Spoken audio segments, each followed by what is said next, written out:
যেই সার্বজনীনতার কথা আমরা অন্য ক্ষেত্রে বলি, সেই সার্বজনীনতা যে নজরুলের কাছে আছে সেটা বোঝা যায়। উনি কি বলেছিলেন, আজকের পৃথিবীতে এত বছর পরে আজকের পৃথিবীতে এখনও বর্ণ বৈষম্য, আজকের পৃথিবীতে অর্থনৈতিক বৈষম্য, পভার্টি এলিভেশন কথা বলি, এলিভেশনের আমরা বলি লিঙ্গ বৈষম্য, জেন্ডার ইস্যুস। তো জেন্ডার ইস্যুস, পভার্টি ইস্যুস এবং ধর্মের নামে কোপমণ্ডকতা এবং শোষণ ও নিপীড়ন, এই যে সমস্ত এখনও এইগুলো যুগের সমস্যা, এখনও এগুলো চালু হচ্ছে। আর উনি এইগুলোর বিরুদ্ধেই কিন্তু লেখনী লিখেছিলেন।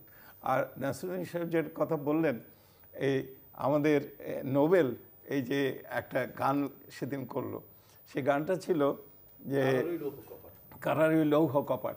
করবার পরে ঠিক আপনি যে কথাগুলো বললেন এর এক্স্যাক্টলি ওই অনুরণন। ওরা বলল, তোমার এই গানে বুঝতে পারছি যে তোমাদের এই যে চেতনা, এই যে জাগবার চেতনা, এই সব কিন্তু এইখান থেকে এসছে। যাকে আমি আন্তর্জাতিক প্রেক্ষাপটে দুটো ছোট ছোট গল্প বলি, যে গল্পগুলো আমাকে খুব টাচ করে এবং আমি দুঃখের সঙ্গে বলতে বাধ্য হচ্ছি যে W.B. Yeats যেমন রবীন্দ্রনাথকে প্রক্ষেপণ করতে পেরেছিলেন, তিনি পরে নোবেল পুরস্কার পেয়েছিলেন। এটা অত্যন্ত দুঃখের ব্যাপার যে আমরা নজরুলকে আন্তর্জাতিক অঙ্গনে তাকে প্রক্ষেপণ করতে পারি নাই।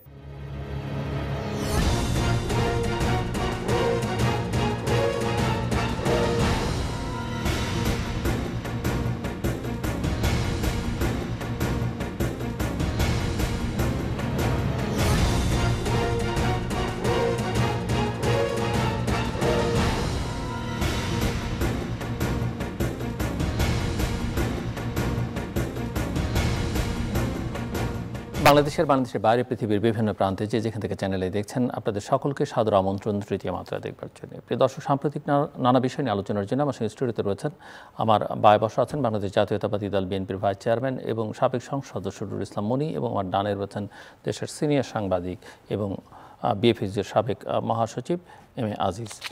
তিনি একটি ইংরেজি দৈনিকের সম্পাদক। এখন স্বাগত আপনাদের দুজনকেই তৃতীয় মাত্রায়। দুজনের কাছে আমার প্রশ্ন, টানেলের শেষ প্রান্তে কি? 2007-8 আপনাদের স্মরণ থাকবার কথাটা বহুবার উচ্চারিত হয়েছে, অনেকে অনেকভাবে বলবার চেষ্টা করছেন। সো এখন আবার ভিন্ন প্রেক্ষাপটে দাঁড়িয়ে এই একই প্রশ্ন আবার করতেছে যে টানেলের শেষ প্রান্তে আসলে কি? মিস্টার নুরুল ইসলাম মনি, শুনতে পাইনি, আবার বলুন তো। টানেলের শেষ প্রান্তে কি দেখছেন?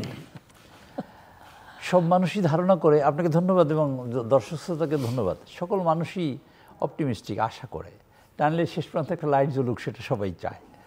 কিন্তু জ্বলছেটা কি আসলে? জ্বলছে কিছু?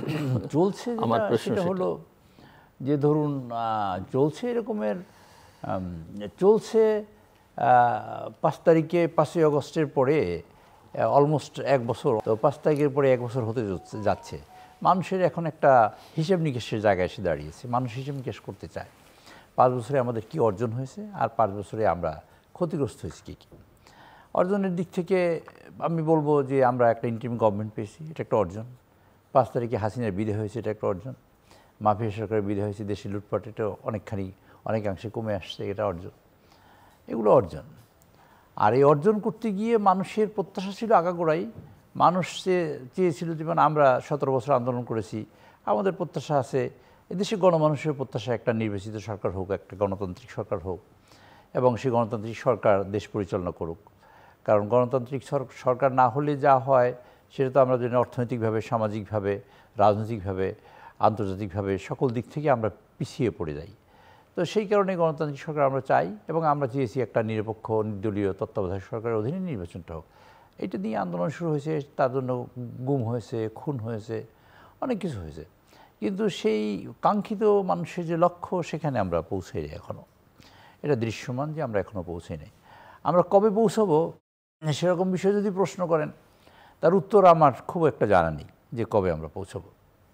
আমরা খুবই প্রত্যাশা করি আগামীকালকে হয়তো পৌঁছতে পারবো, কি নভেম্বরে পৌঁছবো, কি ডিসেম্বরে পৌঁছবো, কি জানুয়ারিতে পৌঁছবো, কি ফেব্রুয়ারিতে পৌঁছবো, জানি না। তবে গণমানুষের প্রত্যাশা দেশে একটা ইলেকশনের রোডম্যাপ তৈরি করা হোক এবং সেটা প্রকাশ্যে আনা হোক।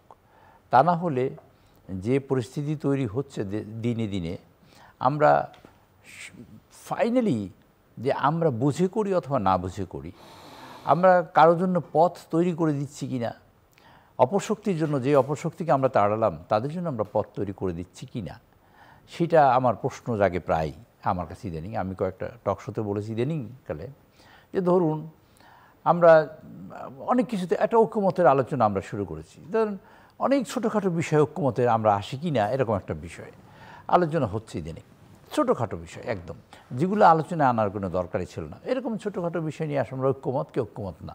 এই যে ঐক্যমত না, আমরা হাসিনাকে তাড়ালাম বা সরালাম, এখানে সকল দল মিলে একটা জায়গায় আমরা দাঁড়িয়েছি যে আমরা মাফিয়া সরকারকে সরাবো, আমরা সবাই ঐক্যমত হলাম। সেইখানে ঐক্যমতের পরে আমরা যখন মাঠে আসলাম দেখা গেলো আমাদের মধ্যে বিভাজন তৈরি হয়েছে। হতেই পারে, গণতন্ত্রের একটা বিউটি, আমাদের ভিন্ন মত থাকতে পারে, ভিন্ন চিন্তা থাকতে পারে, কিন্তু আমরা জাতির প্রশ্নে, আমাদের সার্বভৌমত্বের প্রশ্নে, আমাদের স্বাধীনতার প্রশ্নে এবং আমাদের গণতন্ত্রের প্রশ্নে, আমরা এই তিনটে প্রশ্নে আমরা ঐক্যমত কিনা। আমাদের হওয়া উচিত ছিল একটা অথবা দুইটা পয়েন্ট, যে এই পয়েন্টে আমরা সবাই মিলে আলোচনা করে একটা জায়গায় যাব। ঐক্যমত আমি জানি না কী হবে অ্যাকচুয়ালি, এটা আমি ক্লিয়ার না, আমার কাছে নাথিং ক্লিয়ার। ধরুন আমরা একটা করেছিলাম caretaker government system, BNP government করলো, আমি বলি আমাদের বাংলাদেশের জন্য এটা বেস্ট ফর্ম ছিল আমার দৃষ্টিতে, আমার চিন্তা চেতনায়। শেখ হাসিনা সেটা বাতিল করে দিলেন। এই ঐক্যমত আমরা কী হলাম, কী হব? যেমন ধরুন একটা গভর্নমেন্ট আসলো, বললো যে আমরা এটা করবো না, এটা করছি না, করবো না, বা এখন স্বাক্ষর করলাম আমি কালকে করবো না। পলিটিক্সে তো অনেক কিছুই হয়। কী হবে এই আলোচনাটা? এই আলোচনাটা আমি তো মনে করি যা হয়েছে আলোচনাটা, আমি এখন পর্যন্ত ফিউটেল বলি না, তবে একটা পর্যায়ে বলতে হয় কি না যে আলোচনাটা একটা টোটালি ফিউটেল একটা এক্সারসাইজ হলো। কারণ আমরা ঐক্যমতে যাব, ধরুন আমরা একটা উদাহরণ দিই, একটা সরকার ছিল একটা সময়, আমরা স্বৈরাচার বলি আর যে যাই বলি না কেন, উপজেলা সিস্টেম করেছে, জেলা পরিষদ করেছে, ম্যাজিস্ট্রেসি কোর্ট করেছে, অফিসকে নিয়ে গেছে, অফিস নিয়ে গেছে, এমনকি হাইকোর্টের বেঞ্চ পর্যন্ত ডিভিশন নিয়ে গেছে, প্রেসিডেন্সিয়াল ফর্ম অফ গভর্নমেন্ট হবে। এগুলো কোন মতো আলোচনা হয়েছে, কোন সংস্কার কমিটিতে আলোচনা হয়েছে? এটা অফিসিয়াল অর্ডার করলে এগুলো হয়ে যেতে পারে। তো জায়গায় অফিসিয়াল অর্ডার করলে যেগুলো সমাধান সম্ভব সেগুলো একটা আলোচনায় এনে আমার কেন যেন মনে হয় যে ঐক্যমতের এই আলোচনাটা অনৈক্য সৃষ্টি করার একটা অন্যতম কারণ হতে পারে, এবং এটা কালক্ষেপণ, সময় নষ্ট করা, গণতান্ত্রিক অভিযাত্রায় মানুষ যে এখন যে যাত্রা করতে চেয়েছিল সেই যাত্রাটা বন্ধ করার একটা বন্ধ না, এটা একটা সুদূর প্রসারী করার একটা প্রক্রিয়া কিনা, আর সেই প্রক্রিয়ার মধ্য দিয়ে অপশক্তি এখানে ঢুকবে কিনা বা ঢোকার রাস্তা তৈরি করা হচ্ছে কিনা। যেমন ধরুন আমাদের আলোচনাটা এইভাবে যদি করি, যে ধরুন 5 তারিখের পরে, 5ই আগস্টের পরে 2024 সালে আমরা একত্র হইলাম, তাই না? আমরা বিভাজন হলাম। আচ্ছা ধরুন এখন জামাত আমাদের সাথে নাই, ধরুন আমরা নাই সেটা বলছি না, জামাতের সাথে আমাদের বিতর্ক হলো, এনসিপির সাথে ধরুন আমরা বিতর্ক হলো বা আর কোনো কার সাথে। আচ্ছা বিতর্কের পরে কি দাঁড়াবে ফলটা? বিতর্কের পরে একটা তৃতীয় শক্তি সবসময় একটা নাক গলাবার সুযোগ পায়। আমাদের যে শক্তি বিভাজন সৃষ্টি করছে সেই শক্তি তো চাই এই জিনিস। আচ্ছা ধরুন আমরা প্রথম দেখলাম কি, আমরা দেখলাম যে আমরা লোকাল টায়ারের নির্বাচন চাই। আর কেন লোকাল টায়ার নির্বাচন? লোকাল টায়ারের নির্বাচনে সেখানে কি সরকারের কোনো পলিসি মেকিংয়ের ডিসিশন হবে? কাজে এটা হতে পারে না, এরকম একটা বিষয় আলোচনা আছে। তারপর বললো যে আমার পিয়ার পদ্ধতি নির্বাচন চাই, সেটা আগে বলছিল, মাঝখানে থামছিল, কিন্তু আবার এখন নতুন করে শুরু হয়েছে, পিয়ার পদ্ধতির নির্বাচন চাই। তারপর এখন বলছে যে আমরা বিচার চাই, বিচার হলে আমরা করব। তারপর চাই সংস্কার চাই, 5ই জুলাই অগস্টে এইগুলো সব বাস্তবায়ন চাই। কি চাই আর কি চাই না তো আমরা কোনো জায়গায় দাঁড়াই নেই। এখন পর্যন্ত শুরু করেছি, শেষ তো করি না কোনো একটা, যে আমরা এইখানে এইটাই করব, এইটার মধ্যেই আমরা ঐক্যমত হওয়ার চেষ্টা করব। এখন দেশের গণতন্ত্রের প্রশ্নে, স্বাধীনতার প্রশ্নে, সার্বভৌমত্বের প্রশ্নে যদি আমরা এরকম 2টা বা একটা পয়েন্ট থাকতো যেখানে আমরা ঐক্যমত হওয়া উচিত সকলের, সেরকম জায়গায় হওয়া বাঞ্ছনীয় ছিল। ওই 50টা 60টা পয়েন্ট এনে ঐক্যমতের আলোচনাটা খুব অন্যায় হয়েছে বলে আমি মনে করি। এটা ভুল, এবং এটা দুর্বিসন্ধিও অনেক সময় বলা যেতে পারে, আমি বলি না এখনো, তাই এটা হইতে পারে সম্ভাবনা আছে। ধন্যবাদ আপনাকে, মনির ভাইকে ধন্যবাদ। টানেলের শেষ প্রান্তে 1 বছর পরে অন্তর্বর্তীকালীন সরকারের পক্ষে একটা নির্বাচনের পথ কিন্তু দেখার কথা ছিল, অর্থাৎ রোড ম্যাপ বলেন, আলো দেখার কথা ছিল, নির্বাচন হয়ে যাওয়ার কথা ছিল। এখনো আলো দেখতে পাচ্ছি না। এখন মুসলমান হিসেবে বিশ্বাস করতে হয় আল্লাহ, এটা কবে নির্বাচন হবে আল্লাহ জানে, আর ডক্টর মোহাম্মদ ইউনূস জানে, আর কেউ জানে না। আজকে প্রেস সেক্রেটারি বলছে যে প্রধান উপদেষ্টা যে সময় দিয়েছে তার 1 ঘন্টা 1 দিনও দেরি হবে না। এবং তিনি বলে একথা দুটোই উল্লেখ করেছে যে তিনি প্রথমে বলেছেন জুনে নির্বাচন হবে, পরে লন্ডনে বলেছেন ফেব্রুয়ারিতে হবে। হ্যাঁ, এখন কি বুঝলেন কবে হবে? জুনে হবে না ফেব্রুয়ারিতে হবে? পরিষ্কার না। মানে উনিও ডক্টর মোহাম্মদ ইউনূসের মতো থাকতে থাকতে সবসময় তবে যদি শিখে ফেলছে, উনিও পরিষ্কার করেন নাই। ওনাকে এই কথাটা বললে ভেজাল লাগাইতে কে বলছে? সবাই তো, মানুষ তো রেডি হচ্ছিল যে ফেব্রুয়ারিতে নির্বাচন হবে, এই ধারণাটা তৈরি হয়েছিল, উনি এসে ভেজাল লাগাই দিল। এখন তো এপ্রিলেও হতে পারে, 2 জায়গায় ডাকছে। তারপরে আবার বলছে সংস্কারটাও ওই আগের কথা, সংস্কারটা এবং বিচারটাও অগ্রগতি হতে হবে। তো সুতরাং নির্বাচন কবে হবে বলা মুশকিল। তবে আমার বক্তব্য, আমি মনিবার সূত্র ধরে বলি যে দেখেন, অন্তর্বর্তীকালীন সরকার অনেকগুলো কমিশন, সংস্কার কমিশন করেছে। এই এতগুলো সংস্কার কোনো প্রয়োজন ছিল না। উনি একটা নির্বাচন দেওয়ার জন্য যে সংস্কার করা দরকার ছিল। না, আবার ধরেন অনেক গুরুত্বপূর্ণ বিষয় নিয়েছেন আপনি যখন কমিশন করছেন। আপনি শিক্ষা নিয়ে কোনো কমিশন নাই, আপনি ধরেন দেশের নিরাপত্তা প্রতিরক্ষা নীতি নিয়ে কোনো কমিশন নেই, আপনি পররাষ্ট্র নীতি নিয়ে কোনো কমিশন নেই, যেগুলোতে ঐকমত্য জরুরি এবং ঐকমত্য। বিশেষ করে শিক্ষা তো একটা, এই জাতি শেষ হয়ে যাবে না, এটা তো শিক্ষার ব্যাপারে আপনার এখানেই আপনি বলেছেন যে বিজ্ঞানের যুগে একমাত্র শিক্ষার উপরেই দেশ দাঁড়ায় থাকবে আগামী 10 বছর পরে। এই দেশের কোনো সার্টিফিকেট, কোনো লেখাপড়া কোনো কাজে আসবে না, আমি লিখেছি। হ্যাঁ, তো সুতরাং এখানে কোনো কমিশন নেই। আবার বলেন নারী সংস্কার কমিশন, এই মুহূর্তে এই আউলা বাদানের জন্য কি দরকার ছিল? কি দরকার ছিল? এটা কি নির্বাচনের জন্য কোনো সম্পর্কযুক্ত ইস্যু? নির্বাচনী একটা নিরপেক্ষ নির্বাচন করতে যত কঠিন আইন করা দরকার, সংস্কার দরকার করুক, এবং 5 বছর পরে ক্ষমতা হস্তান্তর যাতে স্বাভাবিকভাবে হয়, এটার জন্য আইন করুক। এটা করে তার ইলেকশন দিয়ে যাওয়া উচিত ছিল। এখন যেটা হচ্ছে আপনি দেখেন, তারপরেও আমি বলবো সংস্কার, একটি সংস্কার কমিশন কোনো রাজনৈতিক দল জনগণের কাছে জিজ্ঞেস করে নাই, যা মনে চাইছে একটা করে সংস্কার কমিশন করছে। এখন মেজর সংস্কার কমিশন নাই, মেজর সংস্কার নাই। আমরা মেডিকেলের চিকিৎসার কি অবস্থা, শিক্ষার কি অবস্থা, পররাষ্ট্রনীতির কি অবস্থা, সেই কোন কালে সবার সাথে বন্ধুত্ব, কারোর সাথে শত্রুতা নাই। এটা চলে এখন এদেশে, এখন পৃথিবীতে চলে এটা। এখন ট্রাম্প তো অনেকের সাথেই বন্ধুত্ব ছিল, দিছে না? ইন্ডিয়ারে আমেরিকার সারা জীবনের মিত্র ইন্ডিয়া দিছে না, কর বসায় দিছে না, ছাড়তেছে না তো। সুতরাং আগের দিন ভুলে যেতে হবে, এইটা তো আগের দিনের হবে না। তো তো মূল যে সংস্কারগুলো সেই জায়গায় এমফাসিস না দিয়ে সংস্কার কমিশন করা হয়েছে, বুঝলাম। তো এখন যেটা হচ্ছে, তারপরে কিন্তু নির্বাচন কমিশন ঐক্যমত কমিশন করছে। ঐক্যমত কমিশন যে প্রস্তাব, যে সংস্কারগুলো রাজনৈতিক দলকে স্প্রেডশিট দেওয়ার পরে তাদের কাছে উত্তর দেওয়া হয়েছে, তার একটা সামারাইজ নোট করছে। যেগুলো এজেন্ডায় নাই সেইগুলো নিয়ে এখন ভেজাল লাগছে। আনুপাতিক হারের নির্বাচন, এটা এজেন্ডায় ছিল না, এটা ভেজাল লাগছে। গণপরিষদ নির্বাচন আগে হবে না পরে হবে, আজ এজেন্ডায় ছিল না, এগুলো নিয়ে ভেজাল লাগছে। হ্যাঁ, সনদ, এটা ঠিক, জুলাই সনদ, এটা সরকারি দায়িত্ব নিয়েছিল একবার, যখন আন্দোলন হয় সরকার বলছিল যে ঠিক আছে আমরা 8 দিনের ভিতরে দিব, দেয় নাই। হ্যাঁ, তারপরে এখন সনদ তৈরি করে ড্রাফট সবাইকে দিছে, সব পার্টিকে দিছে। ড্রাফটে অলরেডি বিএনপির থেকে মন্তব্য করা হয়েছে যে এটা আমাদের আপত্তি নেই। যেই বলছে বিএনপি আপত্তি নেই, তেই জামাত আর এনসিপি আমরা স্বাক্ষর করব না। তো এটা তো ভেজাল লাগানোর জন্যে। আরে জামাত ইসলাম 300 সিটে নমিনেশন দিয়ে ফেলছে, এখন সে আনুপাতিক নির্বাচন চায় কেন? এই যে ডাবল স্ট্যান্ডার্ড, তার যদি আনুপাতিক নির্বাচন চাওয়ারই দরকার ছিল তাহলে নমিনেশন দিল কেন সিটে বলেন? এই ডুয়েল, অর্থাৎ এটা হলো সম্পূর্ণ নির্বাচন না হওয়া অথবা পিছায় নেওয়া। পিছায় নিয়ে তো লাভ হচ্ছে না, জামাতের পপুলারিটি নিচের দিকে নামতেছে, এনসিপির পপুলারিটি নিচে, ভোটে যা কয়টা সিট পাবে। অনেক সময় ছাত্ররা কয়দিন পর পরীক্ষা পিছানো, হ্যাঁ পরীক্ষা পিছানো, মানে ওনারা এখন অটো পাস চায়। অটো পাস দেখেন, এয়ারপোর্ট, পোর্টের মতো জায়গায় একটা ছাত্র বসায় দিছে, চিন্তা করছেন আপনি? প্রত্যেকটা মিনিস্ট্রিতে ছাত্র বসায় দিছে, প্রত্যেকটা কমিশনে একটা করে ছাত্র দিছে। অর্থাৎ এই ছাত্র একদম পুরা জেনারেশন, 8টা জেনারেশন ডক্টর মোহাম্মদ ইউনূস শেষ করে দিল। একটা একটা ছেলেকে বলে নাই যে তোমরা পড়াশোনাও করো, সরকারও দেখো। হ্যাঁ, আবার প্রেস সেক্রেটারি বলছে, মব সন্ত্রাসে বলছে এটা প্রেশার গ্রুপ, আর প্রেশার গ্রুপ লাগে, বুঝছেন।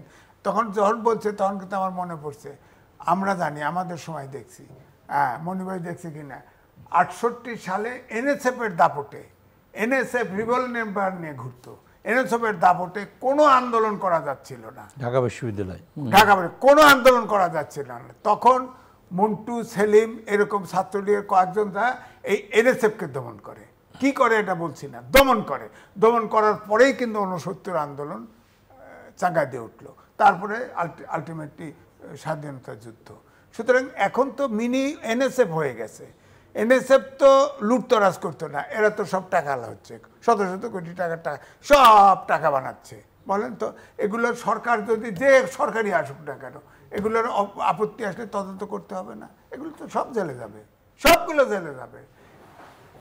আপনি দেখেন 52 সাল থেকে আজ পর্যন্ত 2024 সাল পর্যন্ত প্রত্যেকটা আন্দোলনে ছাত্ররা নেতৃত্ব দিয়েছে, এবং ঢাকা নেতৃত্ব দিয়েছে, তাও আবার ঢাকা ইউনিভার্সিটির ছাত্ররা।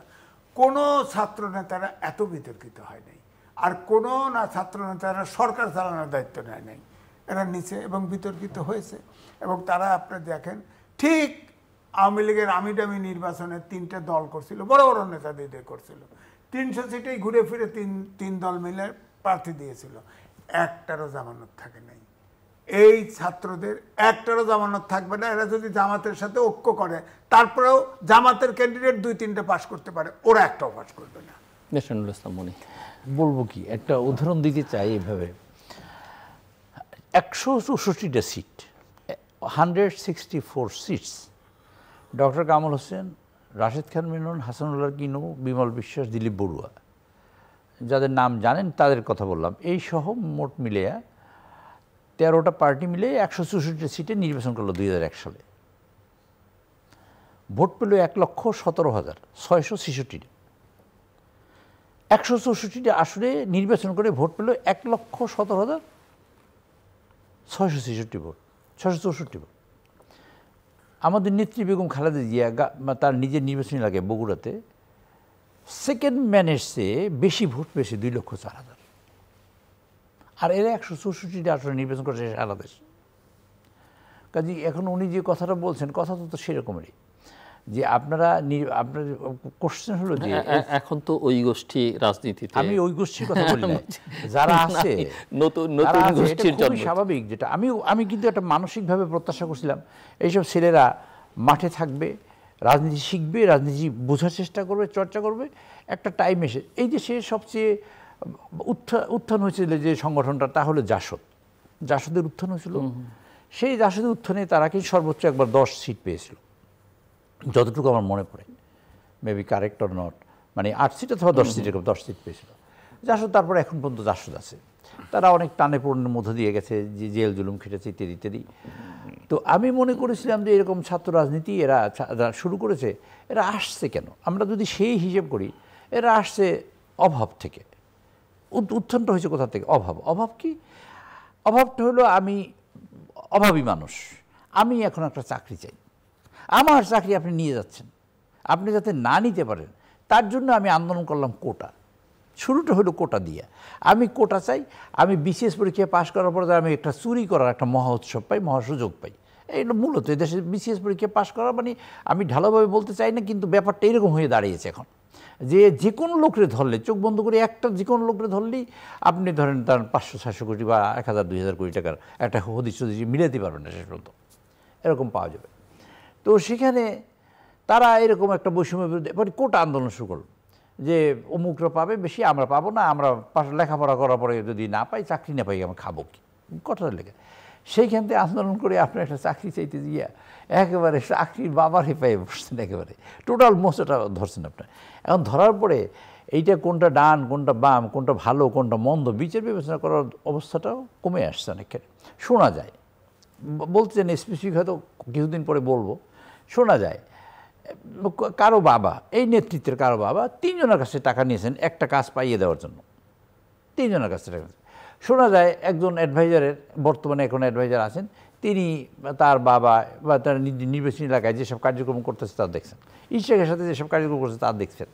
কাজে এটা হলো, আমি বলবো এইসব ছেলেপেলেদের, আমি এখনও ছেলেপেলে বলি এই জন্য, সব কিছুর একটা পরিপক্কতার একটা বয়স আছে। নবীজি নবুয়ত পেয়েছেন 40 বছর বয়সে, উনি 30 বছর বয়স পাইতে পারতেন, আল্লাহ তো দিতেও পারতেন, 25 বছর বয়সে দিতে পারতেন।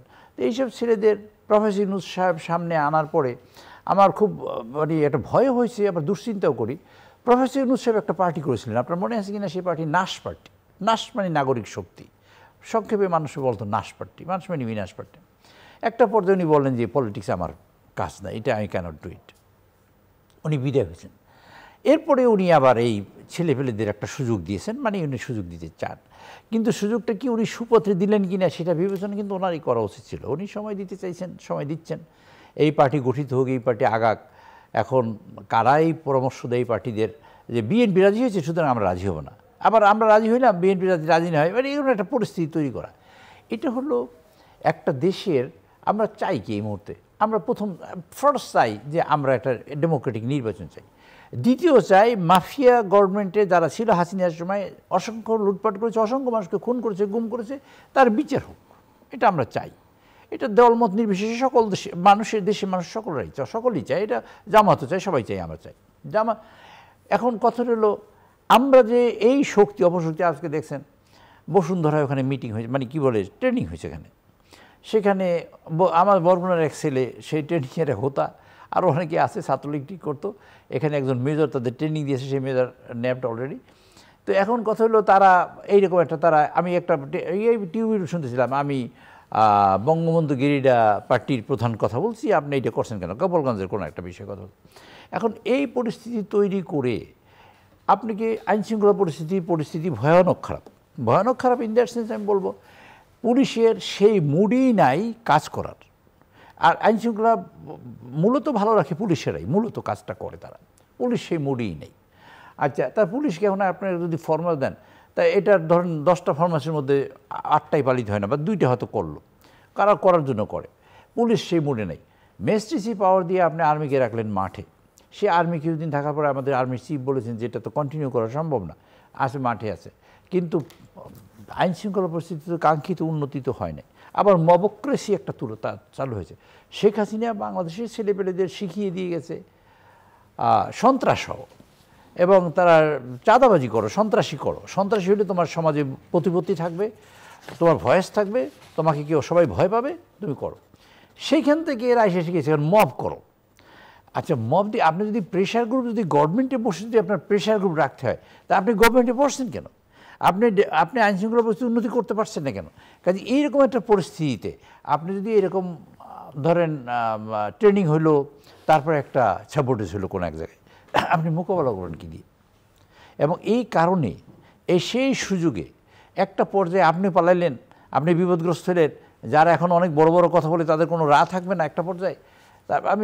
আমি একটা স্বাধীনতা যুদ্ধের সময় একটা কথা বলি, আমাদের সময় তখন সাইক্লোন হয়েছিল 70 সালে।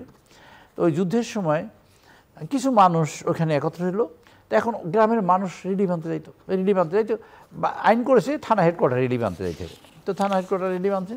এখন একজনের স্লোগান দিল যে আমি বলবো মুক্তি হয়নি, আর তোমরা বলবো ধরিয়ে দেবো, এই বলতে হবে, তা না রিলিফ পাবে না।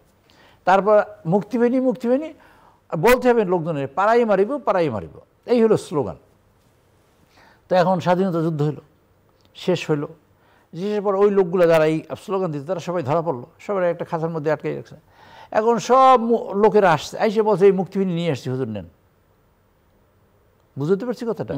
সব মুক্তিবাহিনী তখন উপস্থিত, তারা ধরছে, তারা সবগুলো মারি ফেলেছে ওগুলো।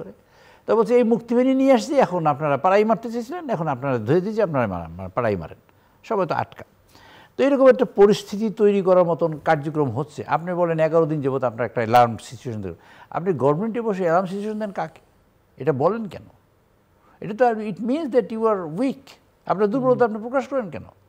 আপনি অ্যালার্ম করবেন কেন? ইউ অ্যালার্ম ইউর পিপল, কী বলে আপনার বডি, যে বডি ওয়ার্ক করবে আপনার জন্য। আপনি গোয়েন্দা সংস্থা আছে, আপনার পুলিশ আছে, আপনার আইন মানে কি এনএসআই আছে, ডিজিএফআই আছে, আপনার আর্মি আছে মাঠে, আপনি সেই সব সংস্থাকে অ্যালার্ট করবেন যে দিস ইজ হ্যাপেনিং অ্যান্ড না you must be very alert and you must be very visible everywhere. আপনি সেটা না করে আপনি অ্যালার্ম করলেন, পত্রিকা দিয়ে দিলেন সকল মানুষকে। দে আর থিঙ্কিং যে আচ্ছা কি আমরা পিছিয়ে যাচ্ছি না এগিয়ে যাচ্ছি। আপনার সেই থিঙ্কিংটার পরিস্থিতি তৈরি করতেছেন কেন? যদি এরকম সত্যি সত্যি একটা স্যাবোটেজ হয়, সত্যি সত্যি একটা আইনশৃঙ্খলা পরিস্থিতি তৈরি হয়, তখন অ্যাকচুয়ালি পরিস্থিতি দাঁড়াবে কি? সেই সুযোগে শেখ হাসিনা যদি বাংলাদেশে আসে, সেই সুযোগে আমাদের যারা গ্রাস করতে চায়, সেই গ্রাস পার্টিটা যদি এখানে আসে, তখন আমরা করতে পারবো কি? আমরা কি সেই শক্তি রাখি কি না আমরা মোকাবেলা করার মতন? আমাদের কি S-400 আছে? আমাদের কি সেই ফাইটার প্লেন আছে? আমাদের কি সেই মিসাইল আছে? আমরা কি করতে পারি? আমরা 18 কোটি মানুষ আছি, আমরা চাই এই দেশটা স্বাধীন থাকুক। সেই স্বাধীনতার এখন এই দায়িত্বটা বর্তেছে, কিন্তু এই ইন্টারিম গভর্নমেন্টের প্রফেসর ইউনূস সাহেবের কাঁধে পড়তেছে ব্যক্তিগতভাবে একেবারে। কারণ আমরা ট্রাস্ট করছি তাকে, বিশ্বাস করছি উনি করবেন এই কাজটা। কিন্তু কোনো কারণে যদি এটা মিস হয়, তাহলে প্রফেসর ইউনূস সাহেবের আজকে যেমন সম্মান আছে না, একেবারে একটা খুব বিখ্যাত কথা আছে যে জেল আর জুতোর মালা পলিটিশিয়ানদের একদম কাছে কাছে, এই গলার কাছে। উনি তো পলিটিশিয়ান নন, কাছে থাকে। উনি যেখানে বসছেন এখন পলিটিক্স করা লাগবে না, উনি পলিটিক্সের বাবা হইতেই হবে। এটা গভর্নমেন্টে বসার হেডে বসা মানে এটা আপনার এই দায়িত্বটা নিতেই হবে। আমি পলিটিশিয়ান হওয়ার কোনো মানে নেই, মানে অর্থ হয় না। কাজেই আপনি আজকে যেমন সম্মানিত আছেন, একেবারেই অসম্মানিত হওয়ার রাস্তা কিন্তু একেবারে আপনার কাছে। আপনি অসম্মানিত হবেন কি না সিদ্ধান্তটা আপনাকে নিতে হবে। আর সেই সিদ্ধান্তটা যদি নেন, আপনি অসম্মানিত হতে চান না, তাহলে আপনাকে সিদ্ধান্ত নিতে হবে যে আপনার করণীয় কী। এবং এই করণীয়টা হলো এই মুহূর্তে এই দেশে একটা নির্বাচনী আবহাওয়া তৈরি হয়েছে কোনো রকম, সেই আবহাওয়াটাকে কাজে লাগিয়ে দেশকে এই জায়গায় নিয়ে যান যে দেশে গণতন্ত্র রক্ষা পায়, স্বাধীনতা রক্ষা পায়, সার্বভৌমত্বটা সেফ হয়। হাসিনা যে কাজ করেছে তার আমরা বাহিনীকে দিয়ে, আমরা বাহিনীর আপনার গাছে হাত দেন, হাত দিয়ে সেগুলো সরাইয়ে আপনি কাজে হাত দেন। এই কাজটা এখন করা উচিত বলে আমি মনে করি। দেখেন, যেহেতু ডক্টর মোহাম্মদ ইউনূস শোনেন, কথা বলেন না, তিনি কোনো রাজনীতি বৈঠক হয়, প্রশ্ন করলে তিনি মৃদু হাসেন। আমাদের দেশে বলেন কোনো সরকার প্রধান রাজনৈতিক দলের নেতাদের উত্তর দিবে না, উনি দেন না। হ্যাঁ, তো উনি কি করবেন উনিই জানেন। এবং আমি এই জন্য বলি যে ডিক্টেটরদের চেনা যায়। হাসিনাকে চিনতাম, কথা বলতো, ওনাকে তো চিনতেও পারতেছি না। উনি রাষ্ট্রের দায়িত্ব নিয়েছেন, মুক্তিযুদ্ধ করে দেশ স্বাধীন হয়েছে, সেই দেশের দায়িত্ব নিয়েছেন, কিন্তু ওনাকে পরিষ্কারভাবে কেউ বুঝতে পারে না, কেউ জানতে পারে না। এখন আমি যেটা বলেছিলাম যে ধরেন এখন যে ইস্যুগুলি এজেন্ডায় ছিল না, ইস্যুগুলি নিয়ে এখন আলোচনা হচ্ছে এবং ডেডলক তৈরি হয়েছে। মৌলিক সংস্কার ঐক্যমত্য কমিশন 20টা নির্ধারণ করেছে, তার ভিতরে 13টাকে ঐক্যমত হয়ে গেছে। আমরা যদি যুক্তির কথা বলেন যে 7টায় তো একমত নাও হতে পারে, দল আলাদা, নীতি আদর্শ আলাদা, সবগুলো যদি একই করে ফেলেন তাহলে তো দলটা একটাই হয়ে যায়। সেটা তো হবে না। আপনার সামনে নির্বাচন দেন, নির্বাচনে তারা ম্যানিফেস্টো এজেন্ডা নিয়ে থাকবে, তারা যদি জনগণ ইচ্ছে করে ভোট দেয় করবে, সমস্যা নেই, জনগণ যেটা চায় সেটা হবে। কিন্তু নির্বাচনের দিকে আগাচ্ছে এটা আমার কাছে মনে হচ্ছে না। আপনি প্রথমে যেমন বললেন টানেলে, কারণ পিয়ার সিস্টেমে নির্বাচন একেবারে তারা গ্যারান্টি চায় এবং জুলাই সনদে বলে হয়েছে যে তারা সংস্কার বিচার না হওয়া পর্যন্ত তারা জুলাই সনদ বাস্তবায়ন করবে না। তো এখন আপনি খেয়াল করে দেখেন যে আওয়ামী লীগের যখন কার্যক্রম স্থগিত হলো, তার 1 ঘন্টা সময় দিয়েছিল আলটিমেটাম, 1:44 ব্রেক করে ঠিকই নিষিদ্ধ হয়ে গেল নির্বাহী আদেশে। অথচ সরকার কিন্তু ডক্টর মোহাম্মদ ইউনূসই বলেছিল এই সরকার কোনো রাজনৈতিক দলকে নিষিদ্ধ করার প্রোগ্রাম, এটা পিপলের কাজ, জনসাধারণ সিদ্ধান্ত বলেছিল, কিন্তু করে দিছে। ঠিক জুলাই সনদ নিয়ে যখন বলবে যে আমি নাই, কারণ ওটা তো ওনার দল, আর উনি নিয়োগ, তারাই ছাত্রই নিয়োগ দিছে, অর্থাৎ এনসিপি নিয়োগ দিছে ওনার ভাষায়। ওখানে তার মাস্টার মাইন্ডও আছে, সবই আছে। সুতরাং ওনারা যদি স্বাক্ষর না করেন, উনি ইলেকশনের পরিস্থিতি মনে করবেন না, ওনার বিবেচনা। আর সংস্কার বিচার বলেন, আপনার সংস্কার বিচার উনি তো করবে, কে করবে? রাজনৈতিক দল করে দিবে, আমি করে দেব? উনি এ পর্যন্ত 3টে মামলার মাত্র চার্জশিট দিতে পারছেন 1 বছরে। উনি যদি বিচার করতে চান 100 বছর সময় লাগবে। তো 100 বছর অপেক্ষা করবে মানুষ? বলেন আপনি। তিনি সংস্কারের তো এজেন্ডার বাইরে আলোচনা উঠছে কেন? উনি বলতে পারেন না যে তোমরা আমাকে নিয়োগ দিছো বলে তাই বলে আমাদের কথা কিচ্ছু মানবে না? তা তো হবে না। আমি সরকার প্রধান, আমাদের নিয়োগ দিছো, এজেন্ডার বাইরে। আগে এজেন্ডা যখন স্থির হয়েছিল তখন বলতে পারে নাই। আপনার সংস্কারটা বেসিক্যালি চেয়েছিল বিএনপি, তারপরে 31 দফা হলো, সেটা কিন্তু তাদের সাথে যত দল ছিল তাদের সাথে আলোচনা করে এটা 31 দফা হলো। 31 দফা দিছে, যদি সংস্কার করতে চাইতো এইটাকে ভিত্তি ধরে কিন্তু আগাতো, ওর বাইরে কোনো সংস্কারের আলোচনা কিন্তু আসে নেই, তেমন আসেই নেই। মৌলিক সংস্কার যেগুলি সেগুলো তো সমাধান হয়ে গেছে, এখন নির্বাচনের ডেট দিবে, দেয় না কেন? এখন আপনি ধরেন, যদি ধরেন ফেব্রুয়ারি হলো একটা বা জুন, তার মানেও তো প্রায় 1 বছর দেরি। এই 1 বছর দেরিতে এই 26 সালে তো দুর্ভিক্ষ হবে। আমি আগেও বলেছি এখানে, আমি অর্থনীতিবিদ না, কিন্তু আমি বলছি, কারণ আমাদের জিডিপি গ্রোথ বিশ্ব ব্যাংক ফোরকাস্ট করেছে 3.3%। আমাদের এই বাংলাদেশ স্বাধীন হওয়ার পরে জিডিপি সবচেয়ে লোয়েস্ট গ্রোথ ছিল 1919 সালে আর 20 সালে, 2019-2020 সালে, এটা হলো অর্থ বছরে, সেটাও ছিল 3.75%। এইটা হবে এখন সর্বকালের কোভিড ছিল, তো সব চাইতে কম হতে যাচ্ছে, এবং 3.3% মানে দুর্ভিক্ষ নিশ্চিত। IMF এর 3% নেমে গেলেই একবারে দুর্ভিক্ষ একদম নিশ্চিত। হ্যাঁ, আপনি দেখেন IMF এর সব শর্ত মেনে দিছে, বাজার কিন্তু হু হু করে বাড়া শুরু করে দিছে। হ্যাঁ, আপনার no investment, foreign direct investment হলো বাংলাদেশের সবচেয়ে আমেরিকান ইনভেস্টমেন্ট, ফরেন ডাইরেক্ট, তার সাথে কি ওই কর নিয়ে সবাই সমাধান করে বেরিয়ে যাচ্ছে, আমাদের এখানে কর নিয়ে করতে গিয়ে গোপন চুক্তি বলছে। বলেন তো দেখি, একটা অন্তর্বর্তীকালীন সরকার গোপন চুক্তি করে কি করে? ওটার ভিতরে কি আছে? এবং এটা আবার কেউ কেউ ব্যাখ্যা করছেন যে সবার সঙ্গে হয়েছে, আসলে সবার সঙ্গে হয়নি, মাত্র শুধুমাত্র বাংলাদেশ, গোপন চুক্তি, থাইল্যান্ড আর ট্রেড বাড়াইছে, ট্রেড গ্যাপ বাড়াইছে, নন ডিসক্লোজার। অনেক জায়গায় যেমন আমাদের দেশে 25টা বিমান কিনছে, হ্যাঁ, গম 7.5 লাখ টন গম আনছে, আরো কিছু কিছু আইটেম বাড়াইছে যারা ইম্পোর্ট করবে। আপনি ওখানে থাকেন, গোপন চুক্তি করলেন কেন? এখন গোপন চুক্তি নিয়ে নানান রকম জনশ্রুতি আছে, যে গোপন চুক্তি করলেন তার মানে কি করিডোর দিবেন, গোপন চুক্তি দিবেন। শেখ হাসিনা বলছিল না যে আমি সেখানে কি সেটা দিবেন? কি দিবেন? আপনার গোপন চুক্তি করার রাইট কে দিল? একটা অন্তর্বর্তীকালীন সরকার, যার মানে নির্বাচিত সরকার হলেও তো জনগণ গোপন চুক্তি করে। আমি জাস্ট একটা প্রসঙ্গে যেতে চাই, আমরা তো বহু সংস্কার নিয়ে আলোচনা করলাম, এত লম্বা ডায়ালগ বোধহয় রাজনৈতিক দলগুলো এত পরিশ্রম কমিশন সহ কেউ করেছে কিনা জানা নেই, কোনো সমস্যার সমাধানের। নিঃসন্দেহে এই সংস্কারগুলো একটা রাষ্ট্রীয় কাঠামোর জন্য, রাজনীতির জন্য, অর্থনীতির জন্য জরুরি, কিন্তু আমি যদি অন্যভাবে সাধারণ মানুষের কনটেক্সটে বিবেচনা করি, সাধারণ মানুষ তার লাইফটা কিভাবে ইজি গোয়িং, সে এক জায়গায় যাবে, একটা বিল দিতে ইজিলি দিতে পারবে, একটা কাজের জন্য যাবে, একটা হসপিটাল অ্যাডমিশন নিতে যাবে, ইজিলি হয়ে যাবে, তাকে কোথাও খুঁজতে, মানে সেটা হচ্ছে আমার কাছে মনে হয় সাধারণ মানুষের দিক থেকে সংস্কারের মূল জায়গায়। সেই জায়গায় কোনো কিছু দেখেন কিনা আপনারা, যে মানুষের জীবন সহজ হয়ে যাচ্ছে, মানুষ স্বস্তি শান্তি পাচ্ছে? একটা বিষয় একটু বলে দেওয়া দরকার, বা এই জায়গায় আসলে কি করে পিয়ার বিষয়টা একটু ক্লিয়ার হওয়া দরকার। পিয়ার আমি বলতে চাই, তারপরে এই বিষয়টা। পিয়ারটা হলো যে ধরুন ম্যাগনা কার্টা থেকে শুরু করে ডেমোক্রেসি প্র্যাকটিস শুরু হয়েছে, এবং ব্রিটেন প্র্যাকটিস করেছে, সেই ব্রিটেনের প্র্যাকটিসটাই পরবর্তীকালে বিকশিত সারা পৃথিবীতে ডেমোক্রেসি। তো ব্রিটেন এই পিয়ার পদ্ধতি তারা এক্সারসাইজ করে না, তারা যদি ভালো হইতো তাহলে এটা করলো না। আচ্ছা, আমেরিকায় নির্বাচন হয়, সেখানে 2টা পার্টি আছে, সেখানে পিয়ার পদ্ধতি হলো না।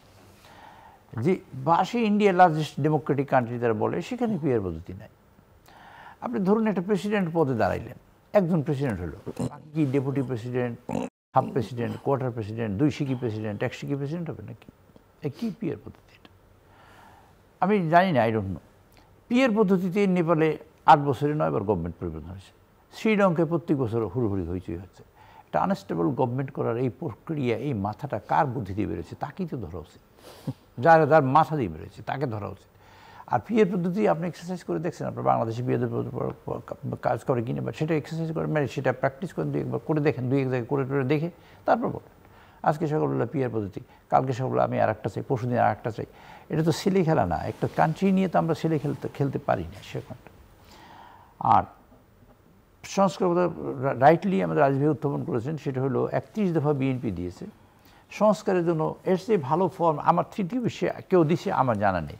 যেমন ধরুন একটা ন্যাশনাল গভর্নমেন্ট করবেন, তারিক সাহেব বলছেন, আমি অন্য কথা বাদ দিলাম, বলছেন যে একটা ন্যাশনাল গভর্নমেন্ট পার্লামেন্টে যার কতটুকু যে ধরেন একটা সিট, 2টা সিট, 5টা সিট আছে, প্রত্যেকটা মানুষকে নিয়েই তিনি গভর্নমেন্ট করতে চান।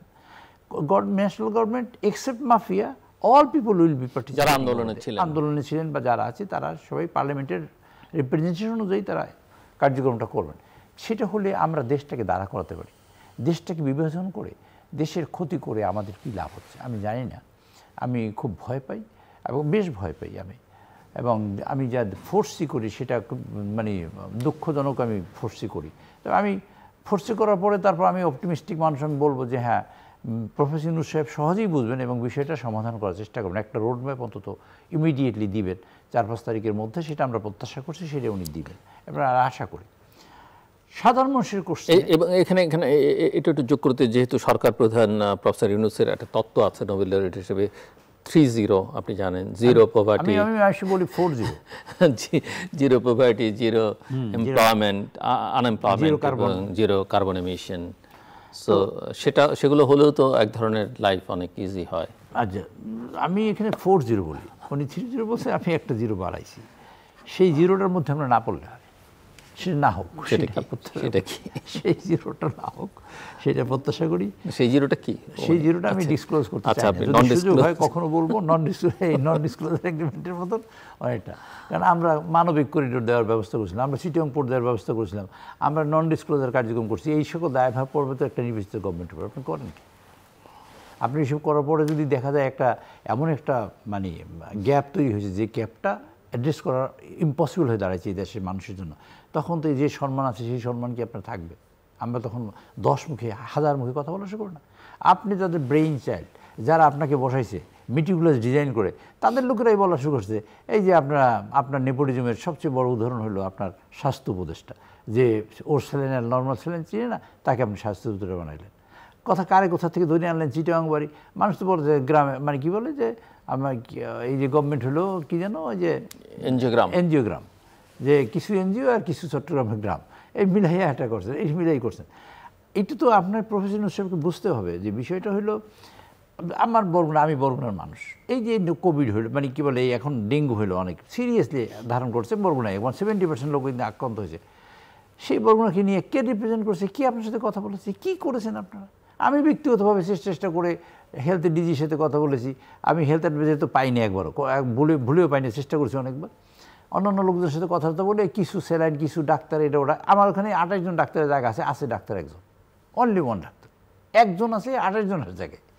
তো এই যে সমস্যাটা, এরকম আমি আমার এলাকা হলে আমি সমাধান করতাম। তার বিয়ের পদ্ধতি ধরুন, আবার আপনি দাঁড়ালেন আপনার কক্সবাজারে, ধরেন আপনার কক্সবাজার পার্টি মনে করলো না যে আপনি কক্সবাজারের যোগ্য লোক, আপনি মনে করলো কুড়িগ্রামের একটা লোক আছে যোগ্য, তাকে সে বানাইলো, তা মানুষের রিপ্রেজেন্টেশন তো বাতিল হয়ে যাবে।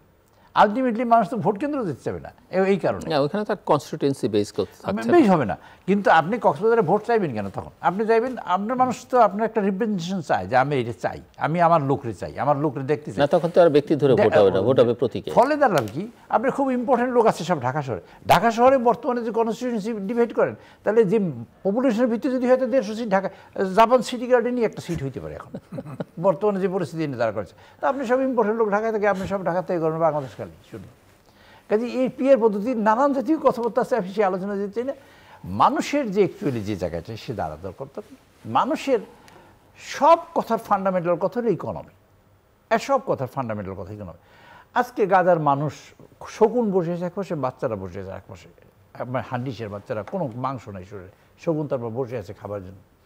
এই দেশে মানুষের আমার ডেমোক্রেসি কি, আমার জিনিস, আমি ধরুন একটা রিক্সা বলার, আমার ডেমোক্রেসি হলো আমার রিক্সাটা যাতে চলে ঠিক মতো, আমার স্পোক কাটলে আমি যেন কিনতে পারি আমার পয়সা দিয়ে। আমি একজন চাষি, আমার ডেমোক্রেসি আমি চাষ যেন ঠিক মতো করতে পারি। আমি একজন কৃষক, আমার জন্য জমি থেকে, গরু থেকে আমি যেন চাষ করতে পারি, আমি যেন সার পাই, প্রয়োজনীয় জিনিসপত্র পাই। যে পরিস্থিতি এখন এসে দাঁড়িয়েছে বা যেখানে দাঁড়াবে বা দাঁড়াচ্ছে, ইকোনমি অলরেডি নোজ ডাউন করেছে লাইক এনিথিং। এটা একটু পরে গেলেই আর কিছুদিনের মধ্যে যে দুর্ভিক্ষ হবে সেই আমরা একটা রিজার্ভ আমাদের বাড়ছে, we are happy for that. এবং আমি তাকে ধন্যবাদ জানাতে চাই যেটুকু কাজ করেছে তার জন্য, একটা হয়তো পার্টিকুলার সেকশনে কাজ করেছে। কিন্তু কথাটা হলো এই যে সমগ্র বাংলাদেশ তো সব মিলিয়ে আপনার ব্যাংকে টাকা থাকলেও আমার কাশি দেওয়ার পরে সমগ্র রক্ত মুখে আসলে এটা তো যক্ষার লক্ষণ, এটা তো যক্ষা ছাড়ার কিছুই না। সমগ্র দেশের মানুষের যে পরিস্থিতি এখন, ইকোনমিটা মানুষ চায় অর্থনৈতিকভাবে স্বাবলম্বী থাকতে, তার ছেলে ভালো স্কুলে পড়বে, তার বউ ভালো কাপড় পরবে, তার মেয়েকে ভালো বিয়ে দিবে, সে সমাজে ভালো চলবে, এটা মানুষ চায়। এখান থেকে ব্যত্যয় ঘটলেই কিন্তু পরিস্থিতি খারাপের দিকে যাবে। ইনফ্লেশন বাড়া শুরু করেছে, জিনিসপত্রের দাম বাড়তেছে। এখন তো বর্ষাকাল, এই বর্ষাকালের যে সময় মাছ বাজারে পাওয়ার কথা প্রচুর, সেই সময় মাছের দাম আকাশচুম্বী, মানুষ মাছ কিনতে পারে না। গরুর গোশের আমরা মনে করছি হয়তো কমে না, আপনি যে কোনো কিছুতে হাত দেন আপনি কমবে না, কমছে না কোথাও। ফলে আপনি রিক্সা, তারপর ধরেন ঢাকা শহরে এই যে রিক্সা বাড়ছে, এটা একটা মেকানাইজড রিক্সা বাড়ছে, সব মিলিয়ে হয়েছে কি যে আপনি যদি মনে করেন যে আমি এই উন্নতি করছি, আমি যা দেখি বা আমি যেভাবে চলি সেটাই সব কিছু, তা কিন্তু সব না। গণমানুষ যেটা দেখে, আমি একটা কথা আরও একবার বলেছি, 2-3বার বলি, আমার চোখ দুইটা, আমি প্রফেসর ইউনূস, আমার দুইটা চোখ দিয়ে আমি 18 কোটি মানুষকে দেখি, আমার দৃষ্টিশক্তি দুইটা চোখে। 18 কোটি মানুষের 36 কোটি চোখ দিয়ে আপনাকে দেখে। এই 36 কোটি চোখে তো ফাঁকে দিতে পারবেন না, এই 36 কোটি চোখকে আপনি এড়িয়েও যেতে পারবেন না।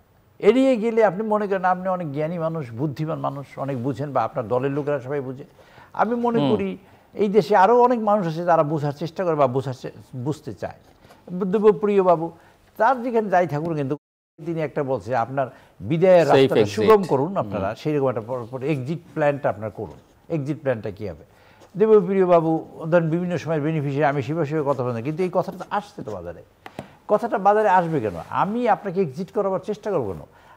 আপনি এমন কাজ করেন, একটা সময় ছিল দেখেন আমরা চাই, মানে কিছু প্ল্যান হইতে, মানে প্রোপাগান্ডা ছিল, আমরা প্রফেসর ইউনূসের সরকারকে আরও 20 বছর চাই, 100 বছর চাই, 200 বছর চাই, ইত্যাদি ইত্যাদি কথা ছিল। এখন কিন্তু সেই সব প্রোপাগান্ডা নাই, কমে যাচ্ছে, স্থিত হয়ে যাচ্ছে। এবার সমাজে যে শ্রেণী ওপিনিয়ন বিল্ড করে, সেই ওপিনিয়ন বিল্ডিংয়ের লোক থেকেই তো আসা শুরু করেছে যে আপনার এক্সিট প্ল্যান তৈরি করুন, আপনার যাবার ব্যবস্থা করুন। এর অর্থ কি? আপনি যদি না যান, তাহলে যদি যেতে আপনার সমস্যা তৈরি হয়, তাহলে কিন্তু পরিস্থিতি খারাপ হইতে পারে। এই যে ওপিনিয়ন বিল্ডাররা কিন্তু বিল্ড করা শুরু করছে আলটিমেটলি। তো সেই ক্ষেত্রে গণমানুষ যে খুব ভালো আছে তা নয়, গণমানুষের প্রত্যাশা অনুযায়ী কাজ না করলে গণমানুষ ভালো থাকতে পারবে না। আর একটা বিষয় বলা একটু খুব জরুরি হয়ে যাচ্ছে, এই যে এনসিপি একটা ছেলেবেলেরা যে কার্যক্রম করছে, এটা একটা মবক্রেসি, এবং এই যে ডিস্টার্বড হচ্ছে সমগ্র ইকোনমিতে এবং সমগ্র মানুষের মধ্যে। আপনি দয়া করে এই ছেলেপেলেগুলোকে থামেন, তার যদি রাজনীতি করতেন তারা রাজনীতির ট্রেনিং দিয়ে তারা রাজনীতি করুক। রাজনীতির নামে এটা ধ্বংস, ওটা নষ্ট, ওরে আটকানো, থানা ঘেরাও, অমুক ঘেরাও, তমুক ঘেরাও, আমি এটা করলাম সেটা করলাম, এটা কয়েকদিন চলতে পারে, তারপর কিন্তু চলবে না। সুতরাং সেদিকেও দৃষ্টি রাখার জন্য আমি অনুরোধ করছি। আমি বলছি কি, যেমন আমি একটু অ্যাড করি এর সাথে, কারণ মধ্যবিত্তরা নিম্ন মধ্যবিত্তে চলে গেছে, 30 লক্ষ লোক নতুন গরিব হয়েছে।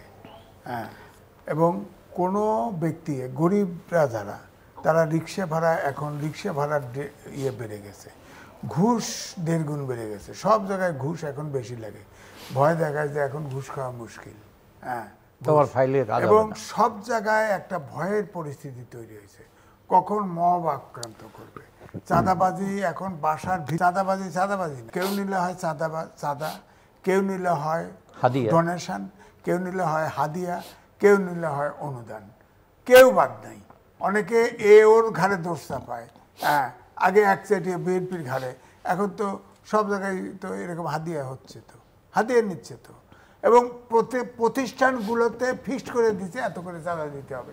ব্যক্তিকে, চাকরিজীবীরা চাঁদা দেয় এখন, আপনারা বিশ্বাস করবেন না। চাকরিজীবী, আমি দেশে গেছি, আমার কাছে আসছে, সে বলছে যে আমি এই কথা বললে তো তোমার চাকরি চলে যাবে। হ্যাঁ, সে মাসে একটা চাকরিজীবী 2000 টাকা করে চাঁদা দিতে হয় তাকে। সে বললে একটা মেয়ে 2000 টাকা চাকরি দিতে হয়, সে ব্যাংকের একজন অফিসার। বলেন আপনি, এগুলো ছিল আগে। হ্যাঁ, করাপশন ছিল, এটা ঠিক, সবই ছিল, কিন্তু টলারেবল লিমিটে থাকা উচিত। এই জন্য এখন যে জায়গায় আসছে, ডক্টর ইউনূস সরকার দেশটা চালাতে পারে নাই, প্রত্যেকটা সেক্টর তছনছ হয়ে গেছে। এই যে সরকার নির্বাচনে আসবে, তাকেও এই এই দেশ ঠিক করতে মোকাবেলা করতে পারে বহুত অনেক কষ্ট চ্যালেঞ্জ করতে হবে, বহুত কষ্ট করতে হবে। আমি বলছি যে এই নির্বাচনটা যদি কমপক্ষে যাই হোক মানসিক প্রিপারেশন ফেব্রুয়ারির ভিতরে যদি না দেয়, এই দেশটা কিন্তু ফেল স্টেট হয়ে যাবে। যে অবস্থা, অর্থনৈতিক অবস্থা যে জায়গায় গেছে, একদম ফেল স্টেট হবে। মানুষজন গরিব হয়ে যাবে, মানুষজন হাহাকারে পড়ে যাবে। কেউ ধরেন আমার মতো এবং আমার ধারণা যে দেশের আইন শৃঙ্খলা পরিস্থিতি, ভায়োলেন্স এগুলো অনেক মানে খারাপ হবে, অনেক সন্ত্রাস অলরেডি তো বেড়ে গেছে, এটা আরো বাড়বে বলে আগে তো আগের আমলে ছিল শীতল চোর, চুরি, ছিনতাই এরকম ছিল টুকটাক, এখন তো সাংঘাতিক ভাবে হয়ে গেছে। আবার এখন কি দেখেন না, এই যে রিমান্ডে আছে গুলশানে যা এক নারী এমপি সংস্কার কি কোটা, সে বাসায় গেছে, যা দাবি করছে টাকা দাও, এইভাবে চলছে। তার বাবা রিক্সা চালায়, বাড়িতে এখন ঘর উঠেছে বিল্ডিং। এখন তো আর চুরি করা লাগে না, এখন তো ছিনতাই করা লাগে না। এখন সমন্বয়কারী করে খবর নিবে কার কাছে টাকা আছে, সমন্বয়কারী পরিচয় দিয়ে 10-20 জন লোক চলে গেল। আবার আরেকটা মজার দিক দেখছেন নাকি, যে ধরা পড়বে তার বলবে যে উনি সমন্বয়কারী ছিলেন না, উনি আমাদের কেউ সে আর একটা না, ধরার সাথে সাথে এটা ঠিক। এবং সবচেয়ে ইন্টারেস্টিং হচ্ছে এই যত এইভাবে মব সন্ত্রাস করে টাকা পয়সা সব অভিযোগ আসে। ইন্টারেস্টিং হলো মানে এখানে আমার মনে হয় এই বিষয়টা মতামত, এই যে তারা অস্বীকার করছে বা বলছে যে এরা আমাদের কেউ না, এরা তো আসলে জানেও না যে আসলে কে কোন জেলায় কোন উপজেলায় কে সমন্বয়ক ছিল। আসলে এদের তো কোনো অর্গানাইজড ইয়ে ছিল না, না, এটা ছিল একেবারে অপরিকল্পিত। স্বতঃস্ফূর্ত। ওই অমুকটা প্রতিষ্ঠান আছে, ঠিক আছে, ওই অঞ্চলের কিন্তু এখানে কেউ কাউকে দায়িত্ব দেয়নি, এটা গুছাবে স্বতঃস্ফূর্ত ভাবে। এটা তো একটা ফর্মাল কোন সংগঠনের স্ট্রাকচার, তারা নিজেরাও সেটা প্রথমে বলেছিল। এখন তো তাদের এটা এখন পর্যন্ত আপনি বলেন 1 বছর বললেও কতগুলা বিষয় আছে। নাহিদ সাহেবের কাছে জিজ্ঞেস করলো, আপনি যে এই যে পেপারটি করলেন, বিরাট একটা হোটেলে বসে এত টাকা পেলেন কোথায়? উনি নিজেই বললেন যে আমি যদি টাকার কথা বলি, আমি যদি আইডেন্টিটি ডিসক্লোজ করি, তাহলে তারা যে বিপদগ্রস্ত হবে সেই বিপদকে আপনি ঠেকাবেন? এ প্রশ্ন করেছে আমার। তো এই অর্থ হলো বিপদে পড়তে পারে এমন মানুষের কাছে উনি অর্থ নিয়েছেন।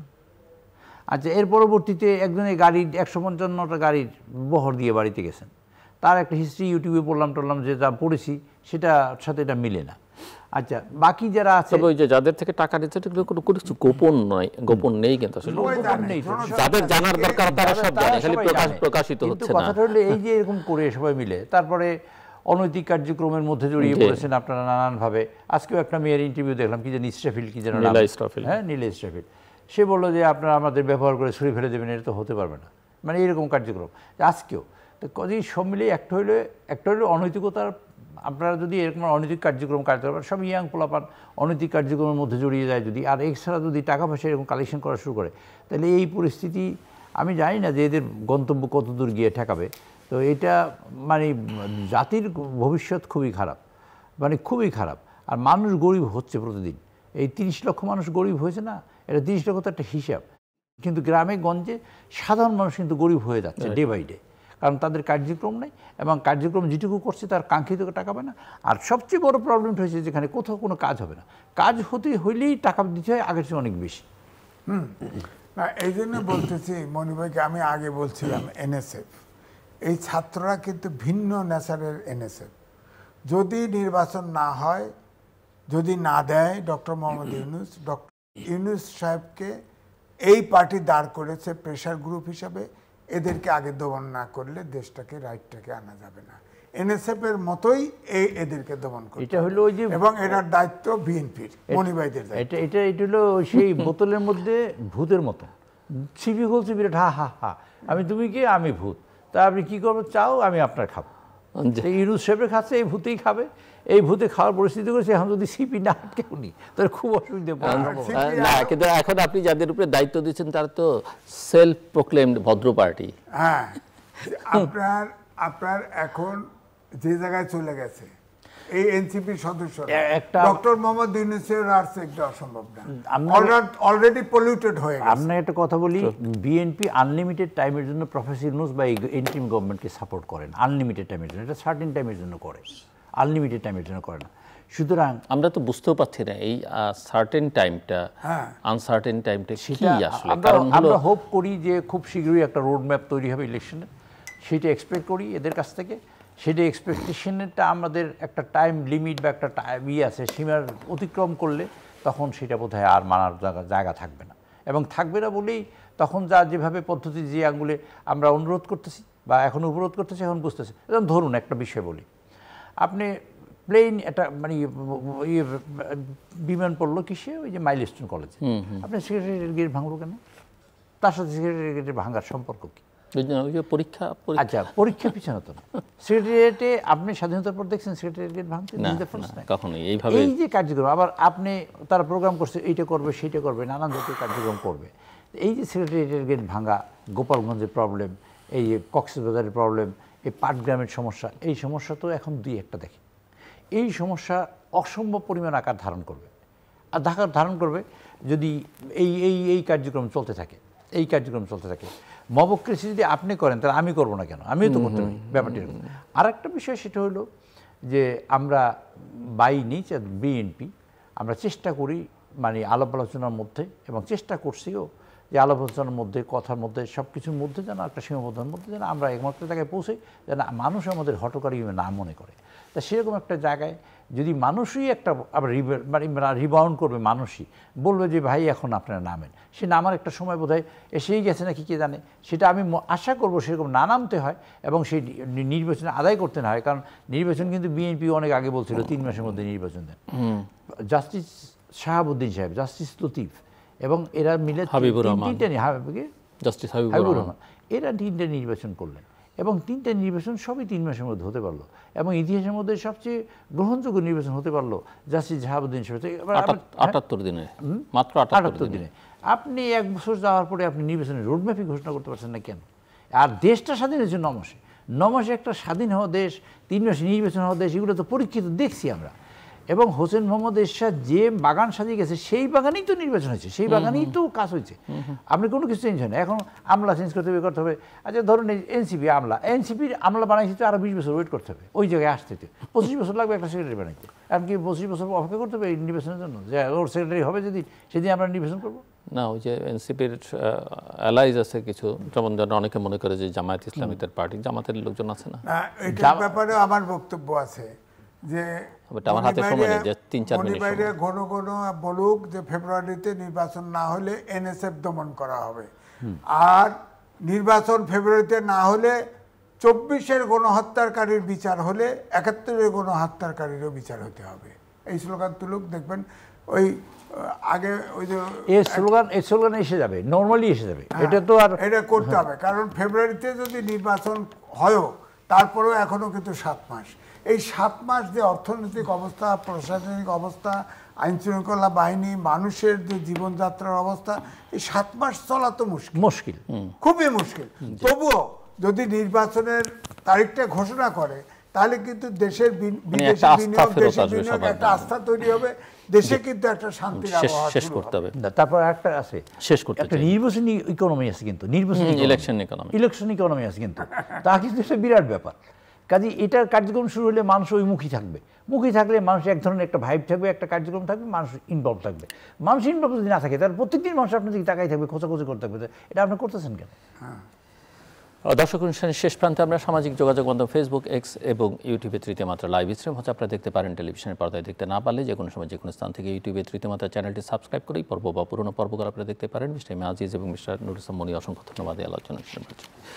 দর্শক, আমার অতিথিরা বলছিলেন যে সরকার আসলে কি চায়, বা সরকার সংশ্লিষ্টরা কিছু কিছু রাজনৈতিক দল আছে তাদের সঙ্গে সংশ্লিষ্ট কি চায় না সেটা স্পষ্ট না। ঐক্যের একটা আলোচনা আমরা দেখতে পাচ্ছি, ঘাম ঝরিয়ে ফেলছেন অনেকেই, কিন্তু এটা কি অনেকের লক্ষ্যে কিনা সেই প্রশ্ন আমার অতিথিদের একজন তুলেছেন। এবং ওনারা এটাও বলছেন যে এই সরকারের আসলে সেফ এক্সিট কি, যেটা আমরা বিগত সরকারের আমলে বহুবার আলোচনা করেছেন অনেকেই, যে তার আসলে কোনো সেফ এক্সিট নেই এবং সেটাই নিশ্চিত করা দরকার। এবং এই সরকারের সময় মাত্র 11 মাসের মাথায় বা 1 বছরের মাথায় এসে সেই আলোচনাটাই করতে হচ্ছে। এবং প্রফেসর মোহাম্মদ ইউনূসকে সবাই সম্মান করেন, আন্তর্জাতিকভাবে সম্মানিত। এখন তিনি সম্মানিত হিসেবে থাকবেন কিনা বা সম্মানিত হিসেবেই তার এই রাজনৈতিক দায়িত্ব থেকে বিদায় নেবেন কিনা, সেটা আসলে তাকেই সিদ্ধান্ত নিতে হবে। আমার আরেক অতিথি টেবিলের অপর প্রান্ত থেকে বলছিলেন যে শেখ হাসিনাকে চেনা যেত, কিন্তু বর্তমান সরকার প্রধানকে আসলে চেনা যায় না। আর তাদের সংশ্লিষ্টরা যে কাজকর্ম করছেন সেটার কথা আলোচনায় এসছে যে কিছুই আসলে লুকোনো থাকে না, হয়তো কিছুদিন চাপা পড়ে থাকে, কিন্তু আজকের যে বাস্তবতায় বিশেষ করে যাদের কাছে এই তথ্যগুলো থাকা দরকার, যেসব সংস্থার কাছে, তাদের কাছে ঠিকই থাকে এবং সময়মতো তারা সেগুলো প্রকাশও করে দেয়।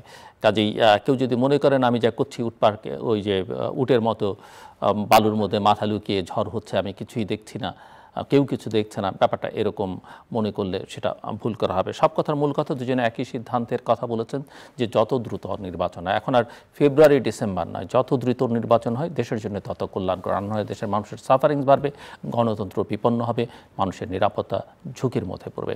আমাদের সঙ্গে থাকবার জন্য অসংখ্য ধন্যবাদ, আপনাদের সবার জন্য শুভকামনা।